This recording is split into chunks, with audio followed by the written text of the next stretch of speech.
And welcome to मद्दे मुकाबिल। मैं हूं रबिया खान और मेरे साथ मौजूद है रऊफ क्लासरा। सबसे पहले नजर डालते हैं कुछ अहम खबरों पर। बानी पीटीआई की बहन के खिलाफ जंग, वजीर आला खैबर पख्तूनख्वा को महंगी पड़ गई। अलीमा खान के खिलाफ वीडियो बयान अली अमीन गंडापुर की वजारत आला ले डूबा। सेक्रेटरी जनरल सलमान अकरम राजा ने अली अमीन गंडापुर को वजारत आला से हटाए जाने की तस्दीक कर दी। अली अमीन गंडापुर और अलीमा खान के दरमियान महाजराई मंतकी अंजाम तक पहुंच गई। वजीर आला खैबर पख्तूनख्वा अली अमीन गंडापुर का मुस्ताफी होने का ऐलान। पीटीआई की तरफ से सुहेल आफरीदी नए वजीर आला के लिए नामजद। इस अहम सियासी डेवलपमेंट पर खुसूसी गुफ्तगू करने के लिए हमारे साथ मौजूद होंगे सीनियर तजिया का मुनीब फारूक। इसके अलावा पीपल्स पार्टी और नून लीग तनाज़ा ताहाल हल ना हो सका। सदर जरदारी के बाद वजीर आजम ने भी नोटिस ले लिया। मसालती कमेटी वजीर आजम हाउस तलब। वजीर दाखिला मोहसिन नकवी की भी शहबाज शरीफ से अहम मुलाकात मुतवक्को। इस सूरत हाल पर भी गुफ्तगू करेंगे आज के प्रोग्राम में। और इलेक्शन कमीशन का बड़ा फैसला, दिसंबर में पंजाब में बल्दियाती इलेक्शन कराने का हुक्म दे दिया। क्या हुकूमत अब इलेक्शन कमीशन के फैसले के बाद पंजाब में बल्दियाती इलेक्शन करवाएगी? अहम तफसीलात आपके साथ शेयर करेंगे, लेकिन सबसे पहले बात कर लेते हैं। बड़ा अहम फैसला जो है वो आया है और आखिर पीटीआई ने अली अमीन को उनके ओहदे से हटाने का फैसला कर लिया है और सुहेल आफरीदी को उनकी जगह जो है वो नामजद किया गया है। इस अहम डेवलपमेंट पर बात करने के लिए हमारे साथ मौजूद है सीनियर सहाफी और तज्जियाकार मुनीब फारूक। अस्सलाम वालेकुम Munib, and thank you so much for joining. बहुत शुक्रिया जी। मुनीब, बहुत सारे मौके ऐसे आए मार्च 2024 से लेकर अब तक अली अमीन गंडापुर के लिए जहां ऐसा लग रहा था कि अली अमीन जो हैं वो आज गए और या कल, लेकिन फिर हम देखते हैं कि वो थोड़ा बहुत सरवाइव कर लेते हैं। आज फाइनली जो है फिर ये डिसीजन ले लिया जाता है और उनको ओहदे से हटाने का फैसला जो है वो कर लिया गया है। आपके ख्याल में, क्योंकि इसकी कई वजूहात रही, आपके ख्याल में what was the last nail in the coffin जिसकी वजह से जो है उनको हटाने का फैसला फाइनली कर लिया गया? बहुत शुक्रिया आपका। देखिए, मेरे ख्याल में तो इसमें काफी चीजें हैं जिन्होंने कंट्रीब्यूट किया है, लेकिन दो चीजें तो बहुत अहम है। एक तो ये कि गंडापुर साहब पहले बुशरा बीबी के कैंप से राइट ऑफ हुए, फिर अलीमा बीबी के अलीमा खानम साहिबा के कैंप से भी उनको राइट ऑफ कर दिया गया। दूसरी जानिब जो उनके खिलाफ एक महाज था कि शायद वो उतनी बड़ी सिंबल ऑफ रेजिस्टेंस नहीं बन सके जो इमरान खान साहब चाहते थे, क्योंकि देखिए इमरान खान साहब इस वक्त जेल में हैं और उनके बाहर आने के फिलहाल तो आज के हालात को देखते हुए कोई भी उम्मीद नहीं है। तो इमरान खान साहब को चाहिए था कि एक ऐसा वज़ीर आला जो बिल्कुल उनके मुताबिक चले और दो कश्तियों का सवार ना हो, वो दिन कहें तो रात, दिन कहे रात कहे तो रात कहे, और जो एस्टेब्लिशमेंट से भी हर मामले पर तसादुम की तरफ जाए, ऑपरेशन को रेजिस्ट करे, वफाकी हुकूमत के साथ एक डिफिकल्ट रिलेशनशिप को कल्टिवेट करे और उसी तरह लेकर चले। बिकॉज खान साहब के ज़हन में ये था ना कि अगर मेरे लिए कोई गंडापुर कोई मेरे लिए आसानी पैदा नहीं कर सके तो कम से कम ये तो करते। लेकिन बहुत से लोग ये कहते थे कि गंडापुर साहब तो अपनी जो सियासी एग्जिस्टेंस है या अपनी हुकूमत की एग्जिस्टेंस है उसे एंट्रेंच करने के लिए और उसे ज्यादा परपेचुएट करने के लिए वो मसरूफ अमल रहे हैं। लिहाजा बहुत से ऐसे मामलात थे, लेकिन मैं समझता हूं कि जो उनकी अहलिया मोहतरमा बुशरा बीबी साहिबा का एक एलिमेंट था खान साहब के साथ, और फिर उनकी जो दीगर जो हमशीरा का पॉइंट ऑफ व्यू था गंडापुर साहब के हवाले से, फिर जो गंडापुर साहब ने बाहर आके उनके अलीमा खानम साहिबा के हवाले से कहा, आई थिंक ये चीजें कंट्रीब्यूट कर गई। और गंडापुर साहब पिछले तकरीबन समझे 5 से 6 दिन से वो इस्लामाबाद में ही थे, and I think he could sense के वो चीजें बिल्कुल डाउनहिल जा रही हैं, और उन्होंने फिर जाहिर बात है अपने गुड ऑफिसर्स को इस्तेमाल करने की कोशिश की, but I think nothing worked out. तो फिर ये तो समझ लिया जाए ना मुनीब के ये तमाम लीडरान, चाहे मरवत साहब हो गए चाहे गंडापुर साहब हो गए, इनकी रीडिंग ही गलत है पार्टी के हवाले से कि पार्टी में जो है वो खुली इजाजत है, चाहे वो उनकी बहन ही क्यों ना हो, उन पर भी तनकीद जो है वो की जा सकती है, लेकिन आखिर जो है इन द एंड खानदान और जो अपनी जो रिश्तेदार हैं जो आपसे क्लोज हैं, इन द एंड उनका ही पलड़ा जो है वो भारी रहता है। तो ये रीडिंग ऐसी रीडिंग होना तो फिर बेवकूफ़ी ही हुई। देखिए, रीडिंग भी एक इशू है, लेकिन ज्यादा आई थिंक एक फैक्टर जो डोमिनेट करे वो ये कि इमरान खान साहब का जो उनका तासुर है, जो उनका एक फैसला है, वो आखिरी लफ्ज होना चाहिए, लास्ट वर्ड जिसे कहते हैं, फाइनल वर्ड। ये सेंटिमेंट, ये इंप्रेशन और यही पैगाम है जो आज इमरान खान साहब की पार्टी की जानिब से दिया गया है। अब गंडापुर साहब रिजाइन करेंगे, सोहेल आफरीदी साहब आ जाएंगे। सोहेल आफरीदी साहब अलीमा खानम साहिबा के साथ बिल्कुल उन्होंने उनका बड़ा साथ दिया है और हर जगह अडयाला के बाहर कल भी वो मौजूद थे और वो बड़े हार्ड लाइनर हैं। एस्टैब्लिशमेंट को भी उन्होंने बड़ा तनकीद का निशाना बनाया, असेंबली के अंदर भी उन्होंने बातें की। बट इस वक्त जो मैं देख रहा हूं कि उनके खिलाफ भी बहुत कुछ जो है वो मवाद सामने आ चुका है। अब उनकी ऑथेंटिसिटी के बारे में मुझे नहीं पता, लेकिन जो क्लेम किया जा रहा है कि एक विसल ब्लोअर नामी एक एक्स पे एक हैंडल है जहां से एलिजिडली मुबैना तौर पर रॉ के कोई डॉक्यूमेंट्स हैं जी, उनमें सोहेल आफरीदी साहब की तरफ रेफर किया गया है कि ये ख्वारजियों के साथ इनका ताल्लुक है और ये प्रो तहरीके तालिबान है और ये वहां पर तहरीके तालिबान के हामी समझे जाते हैं। फिर ये रॉ के साथ इनका कोई नेक्सस है। फिर इन्होंने इदारों के खिलाफ को बातें की है, तो एनसीसीआई इनके खिलाफ तहकीक कर रहा है। ये चीजें सरफेस पर आ चुकी हैं एंड आई वुड से वफाक की जानिब से भी इनको काफी इन चीजों को प्रमोट किया जा रहा है। But at the end of the day, if he is not a convicted person, you cannot stop him from becoming the chief minister of a province.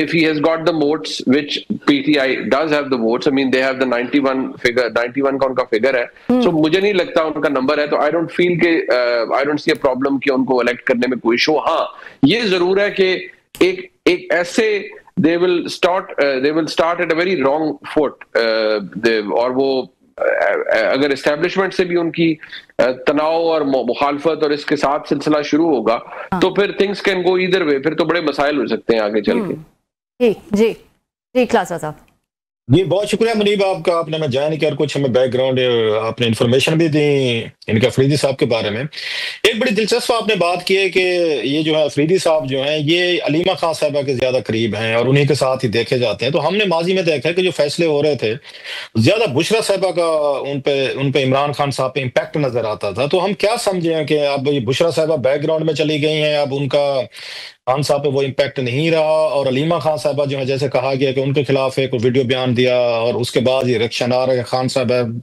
ने पिक करना था between A party leader and family and ultimately वो जो उसमें God father में Mario पुजो भी कहता है अल्टीमेटली इट्स आपकी फैमिली होती है जिसके साथ आपको लॉयल्टी दिखानी पड़ती है। इसको कैसे देखते हैं आपके उनका अलीमा खान साहबा का इम्पैक्ट बढ़ गया है, आप डिसीजन मेकिंग में खान साहब उनके सुन रहे हैं और बुशरा साहबा के नहीं सुन रहे, या बुशरा साहबा को भी शिकायत थी इनसे अली अमीन गंडापुर साहब से और अल्टीमेटली दो जो अहम खवातीन है कम से कम इस पॉइंट पे एग्री कर गई हैं कि गंडापुर साहब की छुट्टी होनी चाहिए? देखिए, जो बुशरा बीबी साहिबा है उनको एक डिसएडवांटेज है कि वो इस वक्त जेल में है। अब ये बात कि उनको सोहेल आफरीदी साहब को इमरान खान की तरफ से रिकमेंड किया जाना, मैं नहीं समझता कि इमरान खान साहब ने जितना उनका एतकाद है बुशरा बीबी साहिबा पे, अपनी अहलिया पर जितना उनका कॉन्फिडेंस है, उन्होंने उसको रन थ्रू नहीं करवाया होगा मोहतरमा बुशरा बीबी साहिबा से। मैं आई कैन अज्यूम दैट कि शायद उन्होंने उनसे डिस्कस किया हो, लेकिन अलीमा खानम साहिबा के साथ तो डेफिनेटली उन्होंने बड़ी उनके साथ वो बड़े लॉयल भी थे और बड़े मुअद्दबाना तरीके से उनके साथ भी रहे और इमरान खान साहब के जियाले समझे जाते हैं, हार्ड लाइनर हैं। तो वी कैन सेफली से कि वो सूरत हाल जो है वो उस तरफ जा चुकी है और मामला उस तरफ बढ़ चुका है। माजी में हमने देखा है कि अगर बुशरा साहबा तक बात जाए, जो बात पार्टी के अंदर बैठ बाकी उनके मुखालफिन भी कहते हैं, तो नामों पे थोड़ा सा फोकस किया जाता है कि किस नाम का बंदा किसके, मतलब अगेन अल्फाबेटिकल कहाँ से शुरू हो रहे हैं। आपकी तरफ हम देख रहे हैं ये तो थोड़ा सा एक डिपार्चर है from the practice in the past. ये जो ऐन के नाम से लोग लिए जाते थे कि आपकी दफा तो ऐन का नाम नहीं आ रहा, ये जो अफरीदी साहब आए हैं। जी ऐन तो अली अमीन का देखें, अली अमीन का देखें उसमें भी ऐन आ रहा था, पहली दफा देख रहे हैं there is a departure sir.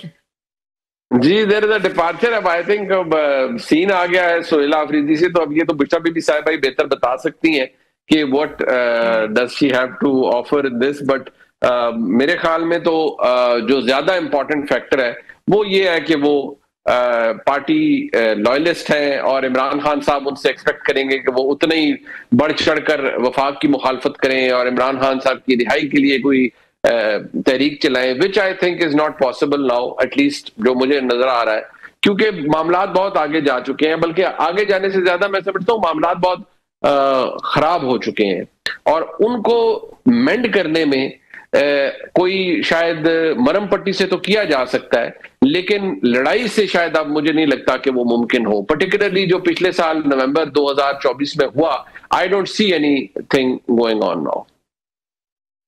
आपको याद होगा खान साहब ने इसी तरह का फैसला भी किया था, उस्मान बुज़दार साहब को हटा के वो परवेज इलाही साहब को लाए थे। उनका ख्याल था कि शायद चीजें बड़ी बेहतर हो जाएंगी, परवेज इलाही साहब बड़े पुराने सीजन है, उस वक्त कुछ और जरूरियात थी उनकी, उनको लाए थे। और बाद में लगा कि वो उन्होंने उनकी हुकूमत भी खुद तोड़ी और 1 महीने बाद वो सारे लोग जेल में थे, परवेज इलाही साहब भी जेल में थे, पार्टी भी जेल में थी और हुकूमत भी टूट गई थी। वो सब हम जानते हैं, अब उसको एक्सप्लेन करने की जरूरत नहीं है। आप इसको उसी तरह का देखते हैं कि अमीन गंडापुर साहब की डिपार्चर के बाद और इतने अगर हार्ड लाइनर वो ला रहे हैं और ये समझ के ला रहे हैं कि जनाब उन पर जैसे आपने बताया बड़े सीरियस इल्जामात भी हैं, तो वो क्या कर कोई ऐसी चीज करेंगे जो खान साहब का ख्याल है अली अमीन गंडापुर साहब नहीं कर सके और ये नौजवान जो है अफरीदी साहब जो है तो ये कर गुजरेंगे? जी, मेरे ख्याल में वो एग्रेशन है उनके अंदर और वो शोला बयानी से अगर कुछ हो पाता वो तो ठीक है, लेकिन कोई अगर उनको ये लगता है कि कोई पैरेलल फोर्स वो खड़ी कर देंगे जो रेजिस्ट करेगी खैबर पख्तूनख्वा के अंदर उस ऑपरेशन को जो पाकिस्तान की फौज कर रही है, जहां आज भी शहादतें हुई हैं, जहां आज भी फौज के जवान और अफसरान शहीद हुए हैं, तो इसके अंदर क्या खैबर पख्तूनख्वा की हुकूमत ये कर पाएगी कि वो उन्हें रोक सके? अगर ये करने की कोशिश करेंगे तो अभी तो शायद गंडापुर साहब प्रोसेस में किसी मीटिंग में बैठ जाते थे। The security establishment can simply cut them out of the entire process. और if push comes to shove, क्लासर साहब, let me tell you very clearly कि जो इस वक्त हालात हैं वो तो और बड़ी ऑप्शंस एक्सरसाइज की जा सकती हैं और सिक्योरिटी को लेके तो बड़ा वैक्यूम होता है, बड़ा मार्जिन होता है वफाक के पास कि they can pull the plug and they can go on with something which is obviously not so popular. Sir क्या वजह है कि मिशाइल यूसुफजई साहबा ने भी अलीमा खान साहबा पे बड़े सीरियस अटैक किए थे, उनके इंटेग्रिटी पे, पॉलिटिकल इंटेग्रिटी पे क्वेश्चंस रेज किए थे जी आपके बच्चे जो हैं वो लंदन चले गए और वो वापस आए तो उनको भी एक बड़े वीआईपी तरीके से गिरफ्तार करके उनकी जमानतें भी हो गई, केस भी मेरिट पे डिस्कस हो गए, इंसाफ भी हो गया, उनको तो माफी मिल गई, उनके खिलाफ तो कोई कार्रवाई नहीं हुई, ना उनसे इस्तीफा मांगा गया कि सेनेट से आप दे दें, आप इस्तीफा दें क्योंकि आपने मेरी बहन और मेरे भांजू पे बड़े सीरियस सवालात उठा दिए उनकी इंटेग्रिटी पे। तो इनको गंडापुर साहब को क्यों नहीं मिल सका वो माफी जो उनको मिशाल यूसुफजई साहबा के उसमें की गई, या मिशाल यूसुफजई साहबा के पैसे पीछे जो है बुशरा साहबा की ज्यादा एक पावर खड़ी थी तो उनको टच नहीं किया गया और इनके पीछे क्योंकि कोई क्लाउड नहीं है, दोनों खवातीन को दुश्मन बना बैठे थे। How do you see that कि एक को माफी मिल गई इतने बड़े स्टेटमेंट पे और इनको नहीं मिली माफी एक उस पे वीडियो पे? सर बात यह है कि जो मोहतरमा मिशाल यूसुफजई साहबा हैं उनके पीछे जैसे आपने फरमाया बुशरा बीबी साहबा हैं और उनको तो काफी वो कहते हैं ना 7 खून माफ टाइप जो मुहावरतन मैं कह रहा हूँ।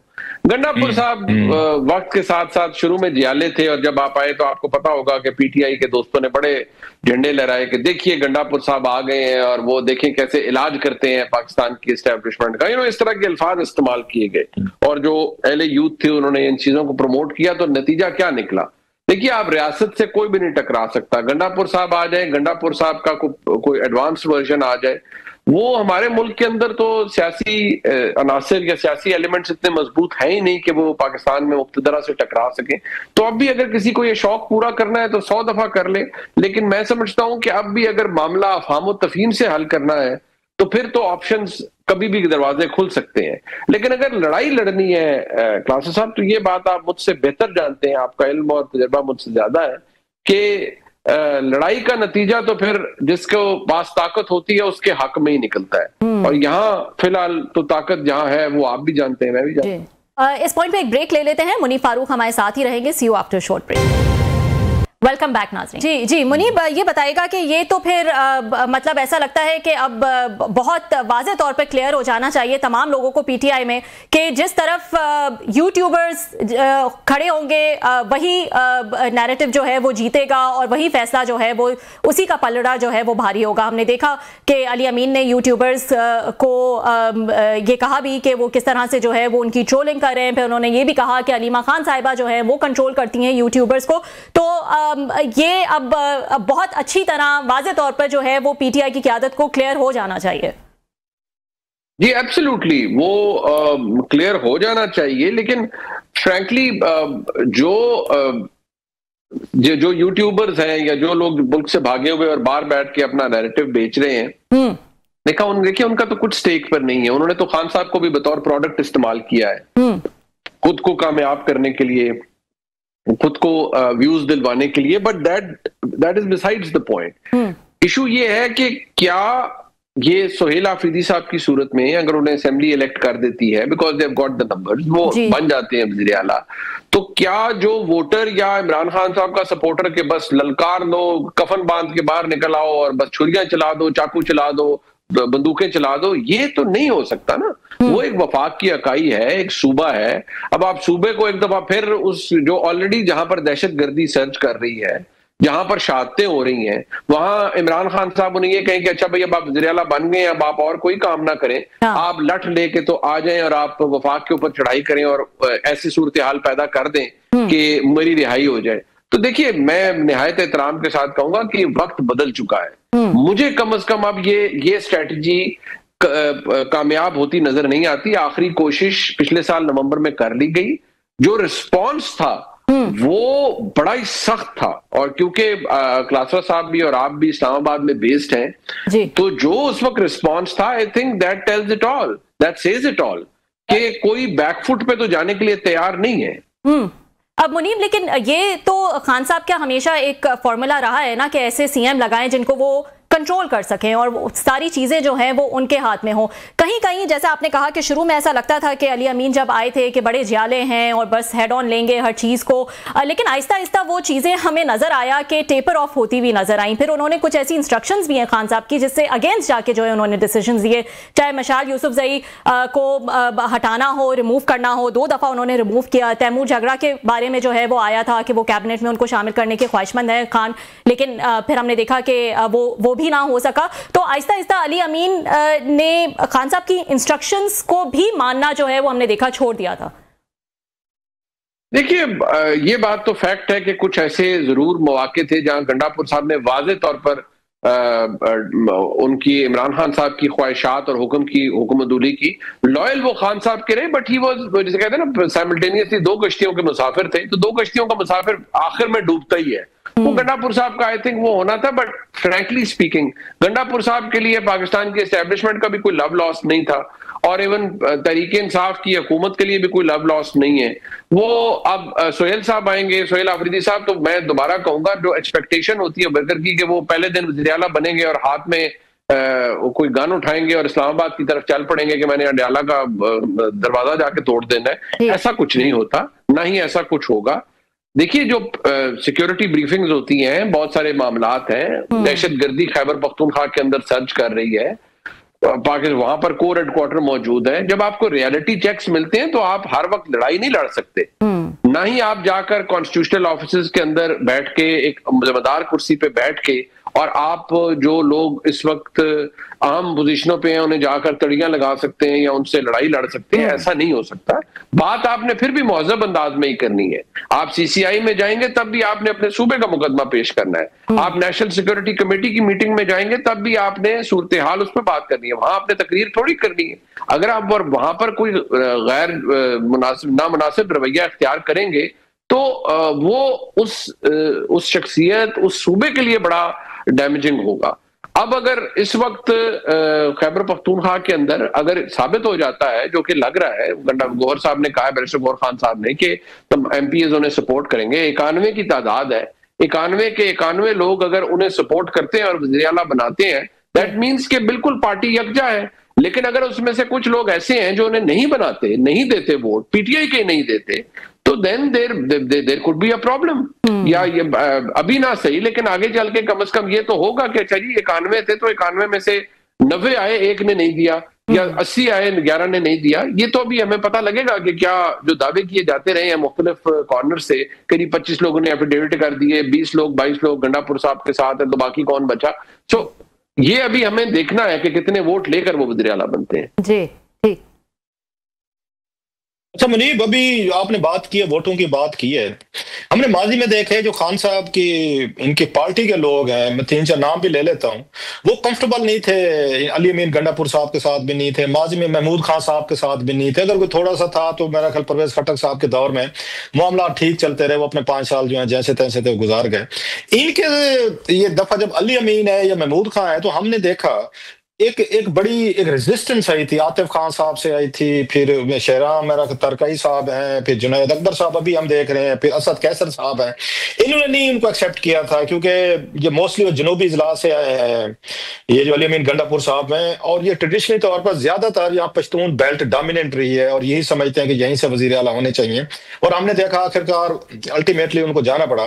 अब क्या समझते हैं, फिर हम देख रहे हैं कि एक और वो ठीक है हार्डकोर पश्तून है, अफरीदी हैं, फेयर इनफ, लेकिन ये जो एक इनका कैंप था, ग्रुप था, जुनैद अकबर साहब हूं, असद कैसर साहब हूं, या उसका आतिफ खान साहब या बाकी ये लोग जो हैं, इनमें से किसी के ऐसा सच हमें सामने नजर नहीं आया। तो ये क्या करेंगे, ये इनको उसी तरीके के गंडापुर साहब की स्टाइल पे उनको रेजिस्ट करते रहेंगे, शुरू में उनको तामन देंगे, फिर किसी दिन बातें करना शुरू हो जाएंगे, फिर वही कुछ साजिशें, फिर वही ग्रुपिंग, या किसी स्टेज पे गंडापुर साहब और आतिफ खान साहब या असद कैसर जुनैद अकबर साहब फिर एक हो जाएंगे अगेंस्ट अफरीदी। सब सियासत में तो पता है हमारे यहाँ यही साजिशें चलती हैं। How do you see that, इनको एक्सेप्ट किया जाएगा या यही समझा जाएगा कि ऊपर से खान साहब ने लगाया है यार एक, और इन्होंने एक नौजवान जियाला साहब इन्होंने लगा दिया, फिर लड़ाई हो रही है, फिर फड्डे हो रहे हैं, और पीटीआई जो है ना फिर अपने उसी में सड़कों पे हुए। आपको क्या लगता है ये क्या रिएक्ट करेंगे तीनों जो है, आतिफ खान साहब, जुनैद अकबर और देखिए मेरे नजदीक तो इस वक्त अहमियत इस बात की है, अगर बाकायदा तौर पर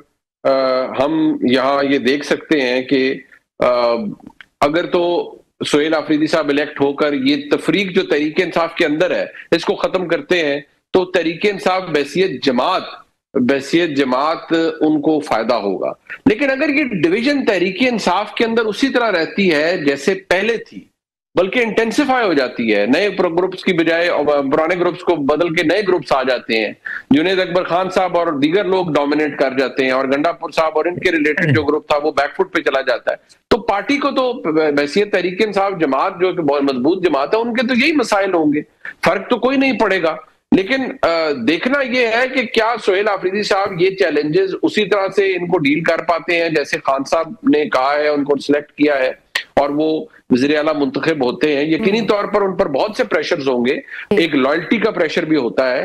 आप जब सूबे के वज़ीर आला होते हैं तो आपको चाहे गंडापुर साहब हो चाहे और हो, ये तो गंडापुर साहब भी बता सकते हैं ना कि सूरत हाल कहां चली गई, किस जगह पहुंच गई, और वहां कितना दबाव है उनको ऊपर बहसीत वज़ीर आला एस्टेब्लिशमेंट का। देखिए आप सूबे के वज़ीर आला हैं, उस सूबे के वज़ीर आला होंगे जहां बेशुमार इस वक्त दहशत गर्दी है, तो आप खाली अपनी 1.5 इंच की मस्जिद बनाकर तो नहीं रह सकते, आपको बहुत सी चीजों को डील करना पड़ेगा। अच्छा आपको क्या लगता है कि ये अब अलीमा खान, क्योंकि सारा एक इंप्रेशन जो आया है, मीडिया भी दे रहा है, सियासतदान सब यही बात कह रहे हैं कि वीडियो की वजह से सारा मसला हुआ है जो उन्होंने अलीमा खान साहब के खिलाफ किया, तो इट मीन्स कि Aleema Khan Sahab has emerged as a victor के तौर पर, एक एज ए उस सुपीरियर बॉडी के तौर पर, कि जो अब वो इमरान खान साहब की बहन है और उन्हीं के कहने पे फैसला हुआ है। पार्टी का रुख अब जो है उधर जाएगा, ज्यादा पावर आएगी, क्लाउट आएगा अलीमा खान साहब के पास, और ज्यादा रश लगना शुरू हो जाएगा कि यही समझा जाएगा कि इमरान खान साहब, क्योंकि माजी में हमारे दोस्त हफीजुल्लाह न्याई साहब तो ये कहते थे कि इमरान खान साहब उनको सीरियस नहीं लेते, और उनको पार्टी के लोगों को भी कहा हुआ है कि इनको ब्लॉक कर देंगे, तो उन्होंने भी कहा, शेर अब्दुल मरवत ने कई दफा कहा है, बाकी लोगों ने भी कहा है, खान साहब कहते हैं इनकी बातों को सीरियस ना लिया करें। अब तो पता चला है कि वो ये खान साहब सीरियस ही सिर्फ अलीमा खान साहब की बातों को लेते हैं। देखिए ये बात अपनी जगह इसमें वजन है कि इमरान खान साहब अब अलीमा खानम साहिबा की बात को ना सिर्फ सीरियस लेते हैं बल्कि उन्होंने तो अपनी बहन को डिफेंड किया है। उन्होंने कहा मेरा जो पैगाम है अगर उसका कोई भार उठा सका है तो सिर्फ मेरी बहन उठा सकी है। और इमरान खान साहब बड़ा जेलसली गार्ड करते हैं जो उनकी सोशल मीडिया ब्रिगेड है, और उनका पैगाम, खान साहब का पैगाम जो रिले होता रहा है टू द सोशल मीडिया, वो मोहतरमा अलीमा खानम साहिबा की जानिब से होता रहा है। देखिए ये एक सियासी मूव थी जो खान साहब ने आज चली है। मैं ज्यादा तो नहीं लेकिन मोहतात तरीके से यही कह पाऊंगा कि देखिए इसके जवाब में कौन सी चाल चली जाती है दूसरी जानिब से, वफाकी हुकूमत क्या करती है। कल NCCIA उनके खिलाफ अपनी इंक्वायरी तेज कर देती है, उन्हें बुला लेती है, तलब कर लेती है, जो ऑलरेडी एक मामला पेंडिंग 10 फरवरी गालिबन 2025 का है उसको इंटेंसिफाई कर देती है, उनको नोटिस जारी कर देती है, उनके ओथ टेकिंग के अंदर कोई प्रॉब्लम्स क्रिएट हो जाते हैं, उनको बुला लिया जाता है, अरेस्ट किया जाता है। मतलब देखिए, रियासत के साथ आप लड़ाइयां नहीं लड़ सकते अगर आप खास तौर पर पाकिस्तान जैसी रियासत के साथ, जहां पर जो सिक्योरिटी ऑपरेटर्स का जो फुटप्रिंट है वो बड़ा डोमिनेट कर रहा है। लिहाजा there is a lot to see अभी जो होने वाला है। अच्छा सर, ये बताइएगा जरा कि हमने देखा है खान साहब जो है एक तरफ या उनकी पार्टी के लोग बड़ा वो रिलीजियसली एक ही बार कहते हैं कि पाकिस्तान में जैली जमहूरियत है, 2 नंबरी है, यहाँ पे डेमोक्रेटिक इंस्टीट्यूशंस नहीं है, 1 मैन या रूल है, ये सारी चीजें चलती रहते हैं, हम सुनते रहते हैं, असल जमहूरियत नहीं है यहाँ पे। तो लेकिन जब खान साहब की अपनी बारी आती है तो उन्होंने ऐसे ही, जब उन्होंने इनको लगाया था ये इलेक्शन, इनको ये उस्मान बुज़दार साहब को लगाया था तो भी कोई पार्टी का कोई फैसला नहीं था, कोई पार्टी का पार्लियामानी पार्टी बुला के फैसला नहीं किया गया था। ऐसे महमूद खान का देखा, ऐसे अली अमीन गंडापुर साहब का देखा, अभी वैसे ही उन्होंने हटाया है तो भी कोई पार्टी का कोई मतलब इजलास नहीं किया गया पार्लियामानी पार्टी का, उनसे पूछा जाए आप क्या कहते हैं। इसी तरीके से जब इनको सोहेल अफरीदी साहब को लाए हैं तो फिर इस पे क्या वो रहेगा, फर्क क्या रहेगा? जरदारी साहब, वो शहबाज शरीफ साहब, नवाज शरीफ साहब, मरियम साहिबा, कि एक ही बात होगी कि जो वहां से नवाज शरीफ साहब कहेंगे वही बात होगी, जरदारी साहब कहेंगे वही लगेंगे। कोई पार्टी के पार्लियामानी इजलास नहीं है, कोई किसी की राय नहीं है, इट्स 1 मैन पार्टी 1 पैन मतलब रूल वाली बात है। फिर जिस वो जमहूरियत की वो ख्वाहिश रखते हैं खान साहब, तो खुद तो कभी इंप्लीमेंटेशन नहीं करते। होता ना, अभी कहते ना पार्टी को बुला के जाएं जी आप आजाद हैं, अब देखें नया वजीर आला कौन हो सकता है, या इससे इस्तीफा लेना या नहीं लेना आप डिसाइड करें। तो खान साहब भी तो उन्हीं की तरह, जरदारी साहब और उनकी तरह नवाज शरीफ साहब, शहबाज शरीफ साहब की तरह, वो भी तो इन चीजों में बिलीव नहीं रखते, उस पर रखते। Then where is the difference जिसकी बात करते हैं?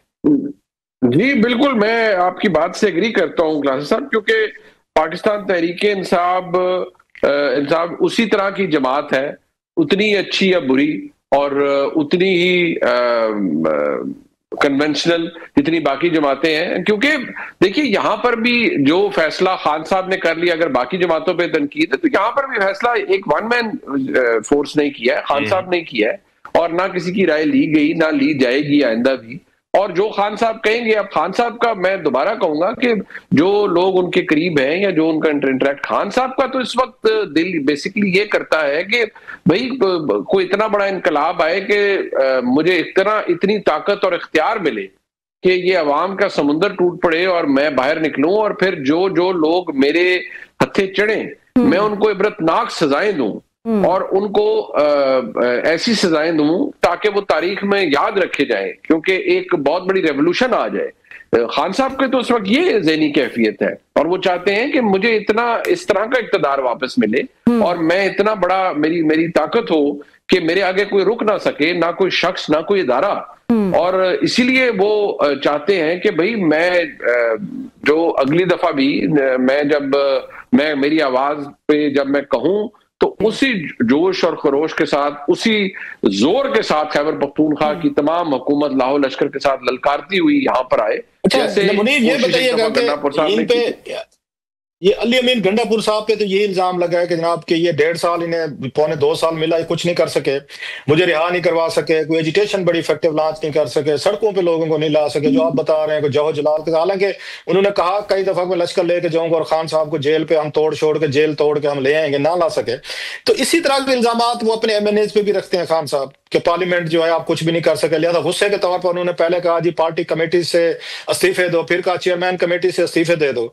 एक्सपेक्ट करते हैं अगर इसको रूल को सामने रखा जाए कि नाकाम हुए गंडापुर साहब, उनकी असेंबली या वटएवर हुकूमत, तो पार्लियामेंट भी तो उनके नाकाम हुए, जो उनके MNAs बैठे हैं, तो वहां पे भी कोई बहुत जल्द हम सुन सकते हैं खान साहब के ये मुंह से इस्तीफे दें और बाहर निकल आए क्योंकि आप लोग मुझे रिहा नहीं करवा सके, कोई इफेक्टिवली पार्लियामेंट को आप वहां बिल्डोज नहीं कर सके, पार्लियामेंट भी चल रही है, हुकूमत भी चल रही है।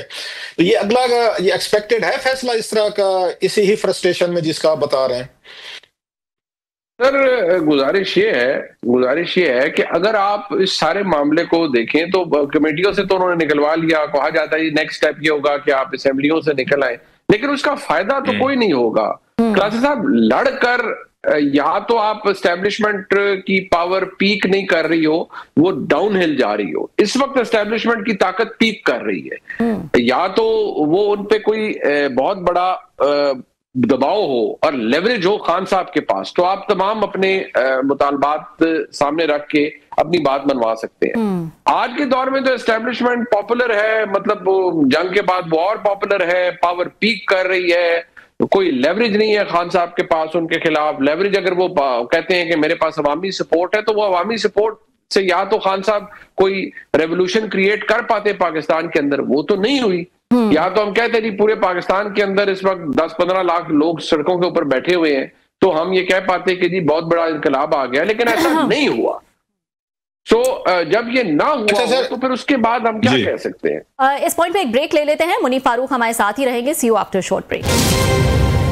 वेलकम बैक नाज़रीन। मुनीब, ये मसला तो जो सियासी महाज़ाराई जो चल रही है पीपल्स पार्टी और नून लीग के दरमियान, कुछ लोगों का तो ये एनालिसिस है कि ये सिर्फ ऐसी ही लफ्जी गोलाबारी है एक दूसरे के ऊपर, पीछे मामलात इतने सीरियस नहीं है। खासतौर पर पीएमएलएन तो बहुत ही ज्यादा कॉन्फिडेंट है कि ये बस ऐसे ही है। आप वो तो मीडिया को कहते रहते हैं कि आप लोग जो है वो इसको हवा दे रहे हैं, ये कोई इतनी बड़ी बात नहीं है। आपका क्या एनालिसिस है इस पर?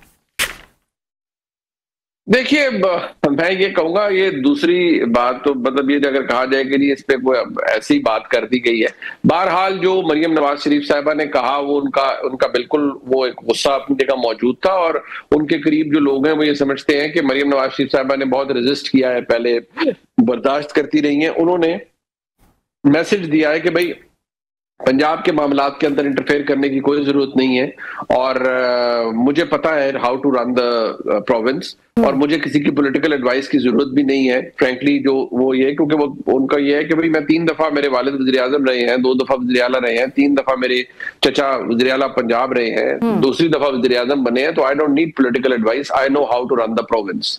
सो उन्होंने तो इस बात को बिल्कुल डिसरिगार्ड किया, और इसीलिए वो पीपल्स पार्टी से ना ही उन्होंने कोई माफी मांगनी है, ना ही वो पीछे हटेंगी। मामलात दुरुस्त हो जाएंगे, लेकिन जो कुछ पिछले दिनों में हमारे मुल्क में बोंगियां मारी गई हैं, चंद लोगों ने मारी हैं कि मरियम नवाज शरीफ साहिबा जो है वो असल में साजिश कर रही हैं शहबाज शरीफ साहब के खिलाफ, और वो उनको अनकंफर्टेबल करना चाहती हैं। तो मैं अब आपको बिल्कुल ये खबर दे रहा हूं कि शहबाज शरीफ साहब ने इसे बेतुकी और बेहुदा बात कहकर एड्रेस किया है, और उन्होंने कहा है कि मरियम नवाज शरीफ मेरी बेटी है, मेरी भतीजी है, और मेरे लीडर नवाज शरीफ हैं। मैं नवाज शरीफ की वजह से पाकिस्तान का वजीर आजम हूं, अगर वो मुझे नामजद ना करें तो मैं वजीर आजम नहीं रह सकता।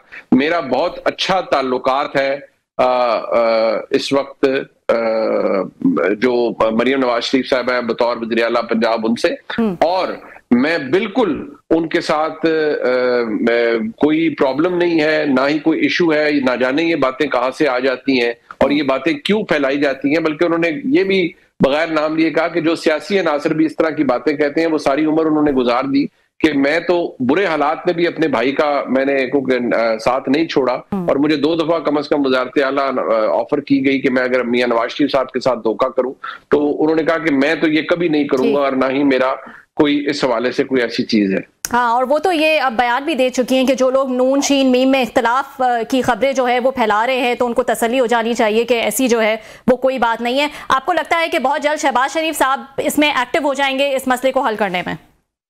जी, मुझे काफी उम्मीद है कि बहुत जल्द शहबाज शरीफ साहब इन मामलात को देखने के लिए एक्टिव हो जाएंगे, और वो शायद इस मामले को हल करने के लिए वो चंद चीजों को एड्रेस करें आने वाले दिनों के अंदर। सही, बहुत बहुत शुक्रिया Munib, thank you so much for joining us. नाजरीन, आज के लिए इतना ही, कल आपसे फिर मुलाकात होगी।